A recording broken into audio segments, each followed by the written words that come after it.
नमस्कार है आपको, बहुत बहुत स्वागत। मैं आपके साथ अंकित मिश्रा और आप देख रहे हैं बात मध्य प्रदेश की। सबसे पहले शुरुआत कर लेते हैं मध्य प्रदेश की बात में। मुख्यमंत्री डॉक्टर मोहन यादव ने उज्जैन प्रवास के दौरान पार्टी नेताओं और कार्यकर्ताओं के साथ गांव चलो अभियान के अंतर्गत दीवार लेखन का काम किया। बता दें कि मुख्यमंत्री डॉक्टर मोहन यादव ने कहा है कि उज्जैन में विगत कई वर्षों से विक्रमोत्सव का आयोजन हो रहा है। सम्राट विक्रमादित्य 2000 साल पहले एक अद्वितीय राजपुरुष हुआ करते थे, जिनको पूरे देश में अत्यंत श्रद्धा से स्मरण आज भी किया जाता है। और ये तस्वीरें आप देख रहे हैं उज्जैन में, जब भारतीय जनता पार्टी का चुनाव चिन्ह कमल राष्ट्र की धरोहर भी है, उसे कलर करते हुए यानी रंगते हुए नजर आ रहे हैं। अब हम ये जानते हैं कि हमारी लोक कलाओं को लेकर के माछ की कला बहुत पुरानी है। माछ की कला के माध्यम से उज्जैन और पूरे मालवा का और देश का गौरव गाने का पुराना सिस्टम है और उसी का परंपरा में हम सब जानते हैं उज्जैन की पहचान। ये हमारे लिए नगरी बहुत अलग प्रकार की है। कई जन्मों के पुण्य के बाद यहाँ पर परमात्मा हमको एक क्षण भी बिताने का मौका देता है। ऐसी देव दुर्लभ नगरी, पवित्रतम नगरी उज्जैनी, और हम सब जानते हैं अलख निरंजन बाबा जी ने ये धुना जमाया, क्या आनंद आया, क्या पूरा देश झूम उठा। जोरदार अभिनंदन करो बालयोगी जी। अगली खबर खुजराहो से है, जहां लोकसभा चुनाव नजदीक आते ही नेताओं ने दल बदलने का काम शुरू कर दिया है। और लोकसभा चुनाव को लेकर सपा कांग्रेस के गठबंधन में कांग्रेस ने ही मध्य प्रदेश में एकमात्र सीट खुजराहो लोकसभा सपा के पाले में दी है, जहां से विष्णुदत्त शर्मा सांसद है। तस्वीरें देख रहे हैं। जैसे ही महागठबंधन की सीटें बंटवारों की जानकारी लगते ही बीजेपी ने अपना पासा चल दिया। बीजेपी ने खुजराहो लोकसभा क्षेत्र में खेल कर दिया। वहीं राजनगर विधानसभा के सपा प्रत्याशी बबलू ब्रिज गोपाल पटेल को बीजेपी विधायक अरविंद पिटरिया के नेतृत्व में सांसद बीडी शर्मा के साथ सीएम मोहन यादव के समझ बीजेपी की सदस्यता दिला दी। उनके समक्ष, उनके सामने ये सदस्यता दिलाई गई है मुख्यमंत्री डॉक्टर मोहन यादव के सामने, जिससे सपा को साफ तौर पर एक बड़ा झटका लगता नजर आ रहा है।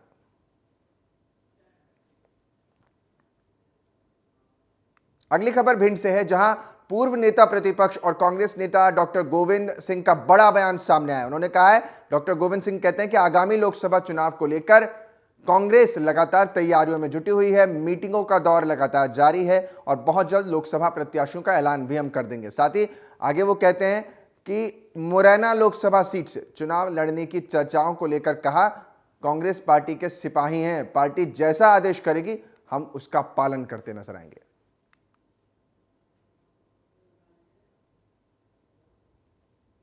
कांग्रेस पार्टी के वरिष्ठ नेता और हमारे राष्ट्रीय महासचिव तथा प्रभारी मध्य प्रदेश के संगठन के आदरणीय भंवर जितेंद्र सिंह जी ने अभी मीटिंग ली है। सक्रिय मीटिंग हो चुकी है, समीक्षा भी हो चुकी है और स्क्रीनिंग कमेटी की बैठक हो चुकी है, चुनाव समिति की बैठक हो चुकी है। अतिशीघ्र मध्य प्रदेश के लोकसभा कांग्रेस के जो उम्मीदवार हैं उनकी घोषणा करने को कहा है, अतिशीघ्र हो जाएगी। हमें उम्मीद है कि मध्य प्रदेश में वैसे भी 10 ऐसे क्षेत्र हैं लोकसभा के जहां कांग्रेस पार्टी भाजपा से अलग हुई है। हम पूरी ताकत के साथ भारतीय जनता पार्टी के तानाशाही के विरुद्ध में, महंगाई और बेरोजगारी के विरुद्ध में जनता तक अपनी बात ले जाएंगे और लोकसभा के चुनाव मजबूती के साथ लड़ेंगे। आपका नाम भी मुरैना से चर्चाओं में हमारा, हम तो पार्टी के सिपाही हैं। पार्टी जो निर्देश देगी उसका पालन हमें करना हमारा नैतिक दायित्व है। अगली खबर मध्य प्रदेश के ग्वालियर से है, जहां एसएम हुंडई शिवपुरी शोरूम में वर्कशॉप के डेंटिंग एरिया में लगी भीषण आग। जानकारी के मुताबिक कार के पेंट के डिब्बे में लगी, यानी जो पेंट किया जाता है उसके डिब्बे में ही आग लगी। देखते ही देखते आग ने विकराल रूप धारण कर लिया। सूचना पर फायर स्टेशन से 7 गाड़ियों ने कई घंटों की मशक्कत के बाद वर्कशॉप एरिया में रखी सैकड़ों गाड़ियों को भी आग से बाल बाल बचा लिया है। साथ ही इस बड़े हादसे को टाल दिया है और पूरा मामला झांसी रोड थाना क्षेत्र का बताया जा रहा है, जहां यह पूरी घटना सामने आ रही है। तो देखिए, साफ तौर पर 7 गाड़ियों ने पहुंचकर ये पूरा जो हिस्सा था आग की चपेट में आ गया था उसको किसी तरीके से बुझा दिया है। अग्निशमन की गाड़ियां मौके पर पहुंची और जिसके चलते ये पूरी जो आग की घटना सामने आई वो कहीं ना कहीं समय रहते बिना किसी हताहत के शांत हो पाई। मध्य प्रदेश के सिरोंज में शासकीय अस्पताल से रिश्वत लेने की खबर सामने आ रही है। जानकारी के मुताबिक लोकायुक्त टीम ने छापेमारी की, कार्रवाई की और कार्रवाई के दौरान टीम ने बीसीएम संध्या जैन को 7,000 की रिश्वत लेते हुए रंगे हाथों पकड़ा है। लोकायुक्त की टीम ने आशा कार्यकर्ताओं की शिकायत पर शासकीय अस्पताल में छापेमारी की कार्रवाई की थी। छापेमारी के दौरान एक अज्ञात व्यक्ति ने बीसीएम के बचाव धमकी भी दी। लोकायुक्त की टीम ने मौके पर उसको अपने हिरासत में ले लिया है। लोकायुक्त की टीम पर बड़ी कार्रवाई हुई है। टीम रिश्वत लेते पकड़ी गई है, बीसीएम को पकड़ा गया इसमें और आशा कार्यकर्ताओं की शिकायत पर यह पूरी कार्रवाई आज हुई है, जिसकी तस्वीरें हम आज आपको दिखा रहे हैं।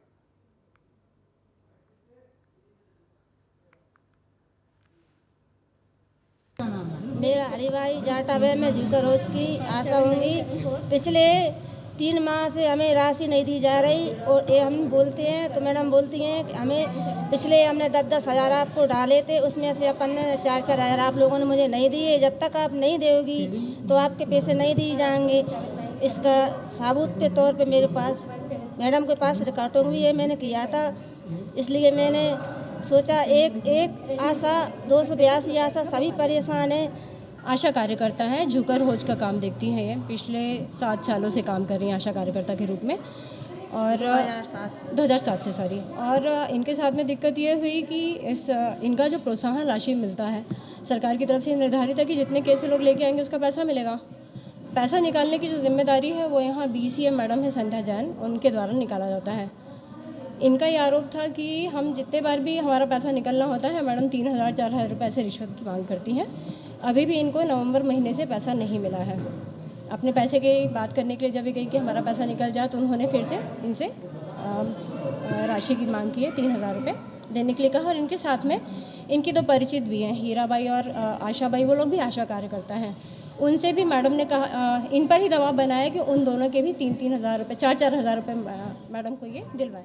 ग्वालियर में किसानों ने बिजली कंपनी की मनमानी के खिलाफ ऊर्जा मंत्री के बंगले पर ही धरना प्रदर्शन दे दिया। किसानों ने ग्वालियर जिले के ग्रामीण इलाके में फ्लैट रेट की बिजली बिल की वजह से बिल की राशि लाखों तक जा पहुंची है, जिसकी वजह से किसानों ने मंत्री प्रद्युम्न सिंह तोमर के बंगले पर नारेबाजी करते हुए धरना प्रदर्शन किया है।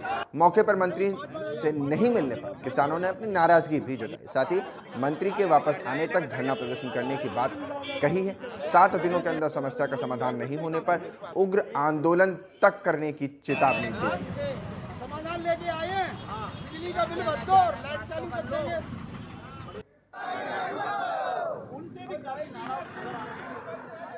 मध्य प्रदेश के बालाघाट में शिवनी लोकसभा क्षेत्र में मंत्री कैलाश विजयवर्गीय ने बीजेपी कार्यालय में लोकसभा चुनाव की तैयारियों को लेकर 2 बैठकें की हैं। मीडिया से मुखातिब होते हुए उन्होंने साफ तौर पर कहा कि पिछले दिनों दिल्ली में राष्ट्रीय कार्यकारिणी की बैठक हुई, जिसमें आगामी लोकसभा चुनाव को लेकर रणनीति भी तय हुई है, जिसके तहत आज ये बैठक ली गई है और हमने कार्यकर्ताओं से आने वाले 100 दिन मांगे हैं, जिससे जनता के बीच जाकर केंद्र सरकार की योजनाओं का प्रचार प्रसार किया जा सके। इस दौरान उन्होंने कांग्रेस की जातीय जनगणना को लेकर कहा, पीएम मोदी ने सिर्फ 4 जातियां बताई हैं, महिला, युवा, किसान और गरीबी ही 4 जातियां हैं। पीएम मोदी आचार संहिता के पहले आखिरी बार मन की बात करेंगे, जिसका बूथ स्तर से प्रसारण किया जाएगा। और कमलनाथ के बीजेपी आने के सवाल पर उन्होंने साफ तौर पर कहा कि उनके लिए बीजेपी के दरवाजे बंद हैं।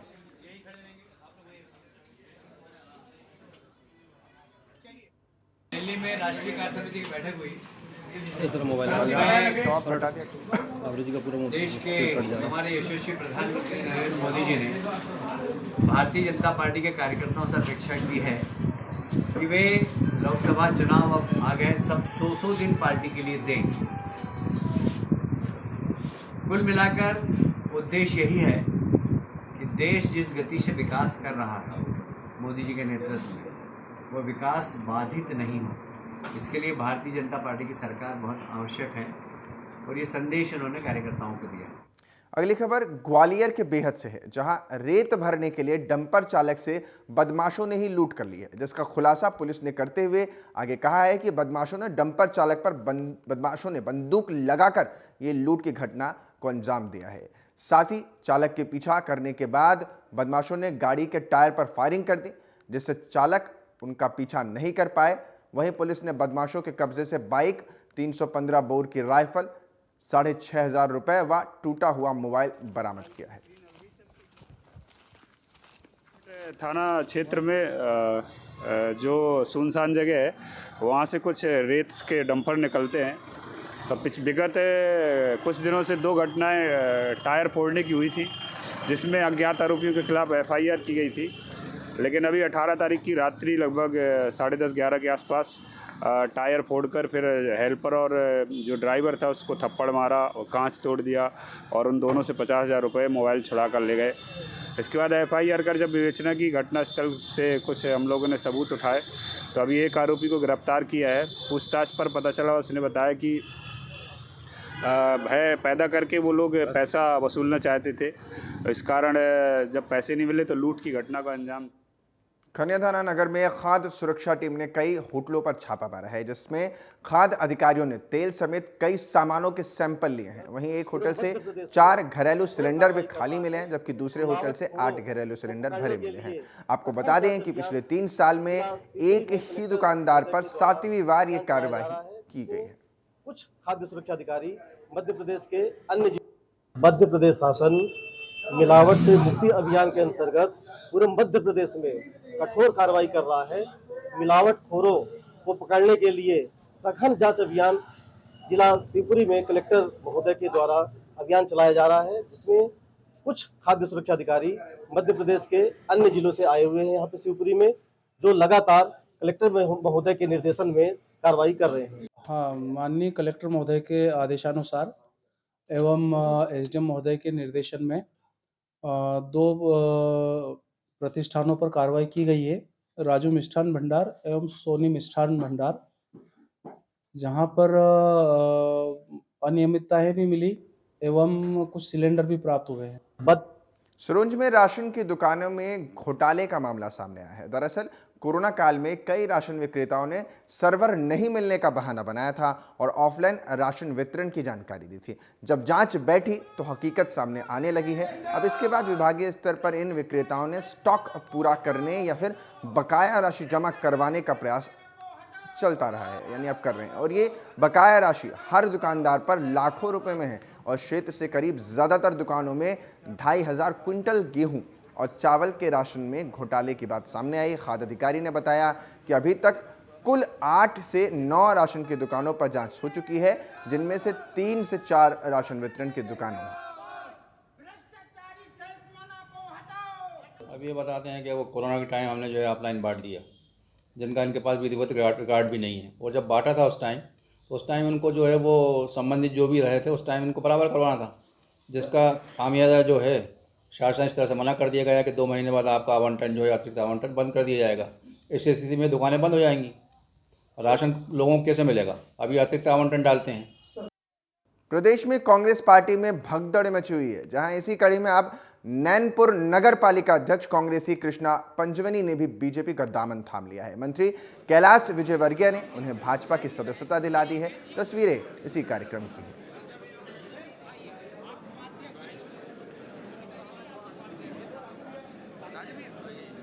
और अब बात कर लेते हैं हमर छत्तीसगढ़ की। खबर कोंडा गांव से है, जहां केंद्रीय गृह मंत्री अमित शाह ने आगामी लोकसभा चुनाव को लेकर छत्तीसगढ़ के कोंडा गांव में पार्टी बैठक की है। वहीं सीएम विष्णुदेव साय भी इस बैठक में मौजूद रहे हैं, छत्तीसगढ़ की यात्रा पर रहे हैं केंद्रीय गृह मंत्री अमित शाह और लगातार लोकसभा चुनाव को लेकर कोंडा गांव में भी बैठक की गई है। मुख्यमंत्री भी इस बैठक में मौजूद रहे हैं।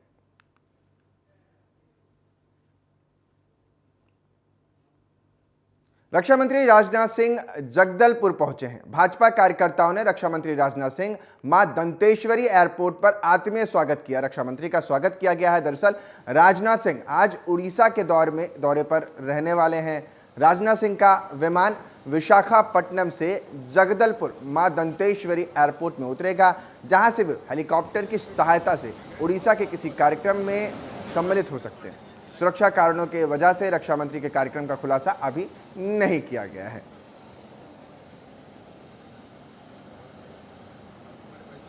तो सुरक्षा की वजह से कार्यक्रम को लेकर अभी जानकारी सामने नहीं आ रही है, लेकिन जगदलपुर दौरा करेंगे। कार्यकर्ताओं ने एयरपोर्ट पर रक्षा मंत्री का स्वागत किया है, जहां आप तस्वीरों में देख पा रहे हैं रक्षा मंत्री राजनाथ सिंह को। जांजगीर चांपा जिले में अब नए राशन कार्ड का वितरण शुरू हो गया है। छत्तीसगढ़ के वित्त मंत्री ओपी चौधरी ने जिले के 5 बीपीएल कार्ड धारियों को नया राशन कार्ड सौंपा है। ओपी चौधरी ने जांजगीर चांपा जिले में नवीन राशन कार्ड सौंपते हुए हितग्राहियों को राज्य और केंद्र सरकार की योजनाओं का लाभ दिलाने का दावा भी किया। इस दौरान छत्तीसगढ़ के मंत्री ओपी चौधरी ने कहा, राशन कार्ड में बीपीएल परिवारों को निःशुल्क राशन मिलना शुरू हो जाएगा। साथ ही उन्होंने आगे कहा, पिछली कांग्रेस की सरकार गरीबों का राशन चोरी करती थी, अब बीजेपी की सरकार एपीएल और बीपीएल परिवारों को केंद्र और राज्य सरकार से मिलने वाली राशन बिना शुल्क देगी। अभी राष्ट्रीय खाद्यान्न सुरक्षा अधिनियम में भी कुछ परिवर्तन हुए हैं। 3 रुपये, 2 रुपये, 1 रुपये वाले कई विषय थे, तो सबको निःशुल्क कर दिया गया राष्ट्रीय खाद्यान्न योजना अंतर्गत भी। उसके अनुसार छत्तीसगढ़ का जो खाद्यान्न सुरक्षा अधिनियम है, उसके तहत भी परिवर्तन किए गए हैं, सब निःशुल्क किया गया है। इस परिप्रेक्ष्य में नया कार्ड सभी लोगों को वितरित किया जा रहा है। इससे निश्चित रूप से छत्तीसगढ़ में हमारे जो मातृ मृत्यु दर है, शिशु मृत्यु दर है, कुपोषण है जैसी समस्याएं दशकों से छत्तीसगढ़ में थी, और जो पीडीएस की व्यवस्था, श्रेष्ठ व्यवस्था डॉक्टर रमन सिंह जी के नेतृत्व वाली भारतीय जनता पार्टी की सरकार ने छत्तीसगढ़ में लागू किया। जांजगीर चांपा जिले में राशन कार्ड नवीनीकरण का कार्य शासन के निर्देश के अनुसार हमारे द्वारा कराया जा रहा है, जिसमें 3,23,000 हमारे राशन कार्ड थे जो जिले में कुल, उसमें से 2,72,000 लोगों ने नवीनीकरण हेतु आवेदन कर दिए हैं। लगभग 85% लोगों का हम लोगों ने नवीनीकरण कर लिया। उनके पीडीएफ भी हमको शासन द्वारा उपलब्ध करा दिया गया है, और अब जो नए कलेवर में जो उनके राशन कार्ड के कवर छप जाने थे वो भी मिल गए हैं, और हमारे द्वारा उनको नगरीय निकायों और जनपद पंचायत में भेजकर स्थानीय निकायों के माध्यम से। खबर रायपुर से है, जहां राजधानी रायपुर नगर निगम की सामान्य सभा आयोजित की गई है, वहीं जिसमें महापौर एजाज डेबर ने अपना आखिरी बजट प्रस्तुत किया है। उन्होंने कहा कि इस बजट में खिलाड़ी युवा के लिए प्रशिक्षण के साथ साथ महिलाओं के लिए व्यायामशाला और राजधानी को मच्छर मुक्त करने समेत शहर विकास के लिए युवाओं के लिए बजट प्रस्तुत किया गया है। इस बजट को लेकर विपक्ष जमकर हमलावर सामने नजर भी आता रहा। विपक्ष ने कहा कि राजधानी की जनता को उम्मीद कुछ और बजट आया कुछ और, कुछ खास दिखाई इस बजट में नहीं दिया। पिछली बार जो अभिभाषण पढ़ा गया था वही फिर से इस बार दोहराया गया। दिया है कि युवाओं के लिए पूरे तरीके से समर्पित बजट है, महिलाओं के लिए बजट में व्यवस्था की गई है, और ऐसी बहुत सारी चीज़ है जो बजट में सभी वर्गों को ध्यान में रख के बजट प्रस्तुत किया गया है। ये आपका आखिरी बजट है, किस तरह से सौगात रहेगी, क्योंकि कितने आपके कार्यकाल है, पूरे कार्यकाल को कैसा देख रहे हैं, और आखिरी बजट भी? मैंने पहले कहा कि रायपुर शहर कहलाता था, अब वो राजधानी का स्वरूप ले लिया है, महानगर का रूप ले लिया है। एक जो नगर है वो महानगर के रूप में लाने का मैं अपने कार्यकाल की उपलब्धि मानता हूँ। तो ये थे महापौर एजाज डेबर, जिन्होंने बताया कि रायपुर को एक महानगर की तर्ज पर दर्जा देने में एक महान उपलब्धि है। देखने वाली बात होगी इस बजट में क्या कुछ खास होता है, और बजट में कब तक जो है धरातल पर इसको अमल किया जाएगा। कैमरामैन धर्मेंद्र के साथ हिमांशु पटेल, रायपुर। माननीय महापौर महोदय जी ने अपने कार्यकाल का अंतिम बजट आज यहाँ पर प्रस्तुत किया है, और पिछले 4 वर्ष का जो बजट अभिभाषण था उसमें से आधे को उन्होंने पुनः इस बार रिपीट कर दिया है। और मैं दावे के साथ कह सकती हूँ कि माननीय महापौर महोदय जी ने अपने पूर्व के बजट में अभिभाषण के माध्यम से जो वादे किए थे उनमें से 80% कार्य भी पूरा नहीं हो पाया है। इसलिए मैं ये चाहूँगी कि माननीय महापौर जी का जो आज बजट हुआ है उसमें जो नगर निगम की वास्तविक आमदनी है उसके अनुरूप वो अपना बजट प्रस्तुत करते हैं। राज्य शासन, केंद्र शासन और अन्य के लोगों के मदद से स्मार्ट सिटी आदि का जो बजट है, आदि के जो कार्य हैं, उसका समावेश वो अपने बजट में ना करते। छत्तीसगढ़ में पिछली सरकार के मंत्री रहे शिव डहरिया की पत्नी पर सरकारी भवन पर कब्जा करने के गंभीर आरोप लगे हैं। आम लोगों की सहूलियत के लिए बने सामुदायिक भवन पर कब्जा कर निजी समिति का कार्य संचालित किया जा रहा है। पूर्ववर्ती सरकार के नगरीय प्रशासन मंत्री शिव डहरिया पर सरकारी बंगले से सामानों को उखाड़कर ले जाने का आरोप भी लग रहा है। अभी यह मामला शांत हुआ था कि अब शिव डहरिया की पत्नी शकुन शिव डहरिया पर रायपुर के शताब्दी नगर में नगर निगम के करोड़ों रुपए के सामुदायिक भवन पर कब्जा कर ऑफिस संचालित करने का गंभीर आरोप लग रहा है। रायपुर को आतंकी हमले से बचाने का मिशन चलाया जा रहा है। इसी मिशन के तहत आपात स्थिति से निपटने के लिए एनएसजी ने मॉक ड्रिल की है। एनएसजी कमांडो ने रायपुर मंत्रालय परिसर, Raipur circuit house, public place में मॉक ड्रिल किया है। तस्वीरें आप देख पा रहे हैं मॉक ड्रिल की। मशीन गन, बम स्क्वाड, डॉग टीम के साथ कमांडो मंत्रालय में घुसे हैं, जहां मंत्रालय के चौथे माले पर 100 से ज्यादा लोगों को बंधक बनाने की सूचना पर मॉक ड्रिल के तहत फोर्स ने छुड़ाया है। नेता मंत्रियों की उपस्थिति होने के चलते सुरक्षा उपकरणों और विषम परिस्थितियों से निपटने के लिए एनएसजी के ब्लैक कैट कमांडो की तरफ से मॉक ड्रिल किया गया। आपको बता दें कि राजधानी में अलग अलग इलाके अगले 3 दिनों तक मॉक ड्रिल इन इलाकों में की जाएगी, यानी तैयारी पूरी करी जा रही है, कोई भी आतंकी घटना से तुरंत निपटा जा सके।